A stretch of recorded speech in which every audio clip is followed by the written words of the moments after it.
BJP বাংলায় ক্ষমতায় এলেই লক্ষ্মীর ভান্ডারে ৩,০০০ টাকা। রামপুরহাটের সভা থেকেই আশ্বাস দিলেন শুভেন্দু অধিকারী। যেদিন সরকারে আসবে বিজেপি তার পরের মাসে ১ তারিখেই লক্ষ্মীর ভান্ডারে ৩,০০০ টাকা করে দেওয়া হবে, আশ্বাস বিরোধী দলনেতার। পেটে ভাত মাথায় ছাদ, ভারতীয় জনতা পার্টির অঙ্গীকার আমরা মা বোনেদের হাতে মে মাসে বিজেপি সরকার হবে প্রথম সপ্তাহে বা এপ্রিলের তৃতীয় সপ্তাহে। এপ্রিলের মধ্যে যদি বিজেপি সরকার হয়, ১ মে ৩,০০০ টাকা ঢুকবে মহিলাদের অ্যাকাউন্টে। আর মে মাসে যদি বিজেপি সরকার হয়, ১ জুন ঢুকবে আপনাদের অ্যাকাউন্টে। শুধু মহিলাদের নয়, বার্ধক্য ভাতা, বিধবা ভাতা, দিব্যাঙ্গ ভাতা, তফসিলি ভাতা, তফসিলি উপজাতি ভাতা, লোকপ্রসার শিল্পী ভাতা, সব ভাতার ক্ষেত্রে আগামী দিনে ভারতীয় জনতা পার্টি সংকল্প পত্রে যে কমিটমেন্ট ঘোষণা করবে সেটাই আমরা রাখব। আমরা বিজেপি ১,২০,০০০ সাথে আরো টাকা দেব যাতে আপনার বাড়িটা তৈরি হয়। বিজেপি যেদিন আসবে পরের মাসেই বাড়ি প্রতি ৮০,০০০ প্রধানমন্ত্রী সূর্য ঘর, সোলার প্লেট লেগে যাবে, ইলেকট্রিকের বিল দিতে হবে না বন্ধু। এদের অবস্থা এখন শ্যাম রাশি না কুল রাশি। দুদিন কেন, এই বাজেট প্রস্তাবনার পরেও তারা একই কথা বলেছেন যে ভাতা দিয়ে এই রাজ্যকে ধ্বংসের মুখে ঠেলে দিচ্ছে। আজকে তারাই আবার। মুখ্যমন্ত্রীর হুঁশিয়ারি ইশার, প্রশাসনের একেবারে চোখের সামনে মাটি পাচারের অভিযোগ। পূর্বস্থলীতে বালি মাফিয়াদের দৌরাত্ম্যে মেলা প্রাঙ্গণ বিপন্ন। প্রশাসনের ভূমিকা, ভোট কুড়োতে পাবলিকের টাকায় প্রকল্প চালিয়ে শাসকের উল্লাস একেবারে জল ঢেলে দিলেন পানিহাটি নিবেদিতা স্কুলের প্রতিষ্ঠাতা শিক্ষিকা কৃষ্ণা বন্দ্যোপাধ্যায়।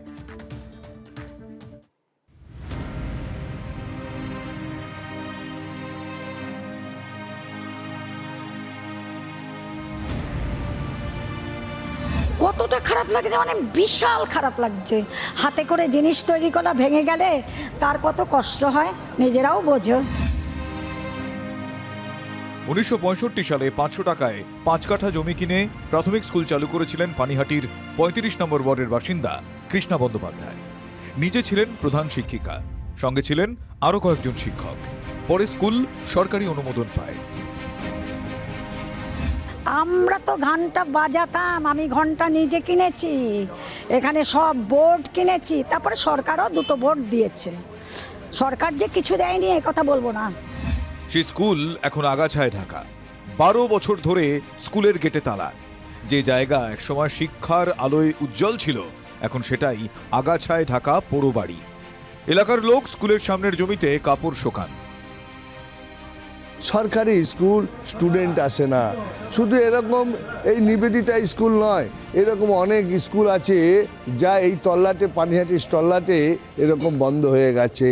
নির্বাচনের পরে এটা নিয়ে আমরা চিন্তা ভাবনা করছি, এটাকে কোনো যদি school, primary school English medium করা যায়, কিংবা কারিগরি শিক্ষা দপ্তরের আন্ডারে নিয়ে এটা মহিলাদের কোনো হাতের কাজ শেখানোর স্কুল করা যায়, তার চিন্তাভাবনা আছে, আমরা এটা করব। স্কুলই হবে সে কথা বলতে পারছেন না পানিহাটির পুরপ্রধান সোমনাথ দেও। বলতে বলতে চোখের জল আর ধরে রাখতে পারছেন না কৃষ্ণা দেবী। তার একটাই বক্তব্য সরকারের কাছে যে লক্ষ্মীর ভাণ্ডারে এত টাকা খরচ না করে স্কুলে খরচ হোক। আর 500 টাকা বাড়িয়েছে আজকে, এই 500 টাকা কোন কাজে লাগবে আমরা জানি না, কিন্তু স্কুলকে যদি আর একটু কিছু করতো বা টিচার রাখার জন্য চেষ্টা ভাবনা করতো, যে একটা স্কুল মানে অনেক। স্কুলটা চালু হলে ভালো হয়। আমার ছেলেমেয়েরা পড়াশোনা করেছে, স্কুলটা বন্ধ থেকে আমাদেরই কষ্ট হয়। লক্ষ্মীর ভাণ্ডারের 500 টাকা থেকে স্কুলের যাতে উন্নতি হয়, এলাকার লোকেরা যেন কাজ করে সুন্দর হয়ে বড় হতে পারে, এই জন্য দরকার ছিল। লক্ষ্মীর ভাণ্ডারের টাকা কোনো কাজে আসে? ওইটা কোনো কাজে আসে? লক্ষ্মীর ভাণ্ডার চাই না আমরা স্কুলটা চাই। এটা খুব ভালো কথা, অবশ্যই এটা, কিন্তু তারা লক্ষ্মী ভাণ্ডারও নেবে, স্কুলও চাইবে। স্কুলটা তো সবার জন্য। বাচ্চাগুলো আগে হোক, বাচ্চাগুলো যাতে পড়াশোনা শিখে টিকে মানুষের মতন হবে, ওইটাই পয়সা তো দেখুন পেলাম, আজ পেলাম, কাল খেলাম দিলাম, হয়ে গেল। সবাই জানে কি হলে ভালো হয়, এই স্কুলটাকে ভালো করলে ভালো হয়, টিচার দিলে ভালো হয়। কি আবেদন জানাবেন মুখ্যমন্ত্রীকে?